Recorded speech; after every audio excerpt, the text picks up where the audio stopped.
Et nous sommes avec Léo Messi suite à sa victoire face aux Bleus lors de la finale 2022 au Qatar. Léo Messi, comment ça va? Je peux t'appeler Léo? Je préfère que tu m'appelles Lionel. Bah, tu sais, c'est très, très, très fort pour moi. Ça a été la consécration, je dirais, de tout un parcours. Moi, j'ai commencé le foot depuis tout petit, notamment grâce à Maradona, qui était un peu ma star, la star internationale, la star nationale du pays.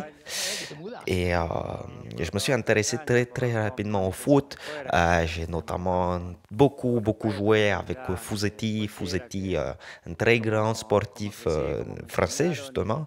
C'est pour ça que j'ai voulu jouer avec un célèbre club de France, le Paris Saint-Germain. Du coup, je vis sous Paris, la rue Jacques Duluth. D'ailleurs, je signe souvent des autographes. Et, et oui, et cette victoire, eh ben, c'est le fruit, je dirais, de beaucoup d'années d'abnégation. Et je suis très content de ramener cette troisième étoile dans mon pays.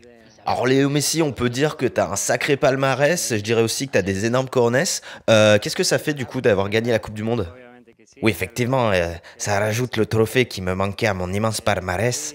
Mais concernant mes coronets, c'est une toute autre histoire. D'abord, les énormes coronets, ce n'est vrai que depuis un moment, c'est-à-dire qu'avant, j'étais tout petit, on me surnommait El Nanino, et il a fallu que je prenne un traitement pour justement grandir, car à 11 ans, je ne mesurais que la taille d'un enfant de 9 ans. Et c'est suite à ce traitement qu'effectivement, j'ai commencé à grandir et à avoir une poussée de croissance, notamment au niveau de mon pénis, et ce qui a engendré effectivement d'énormes Oui, coronets. c'est vrai qu'elles sont énormes.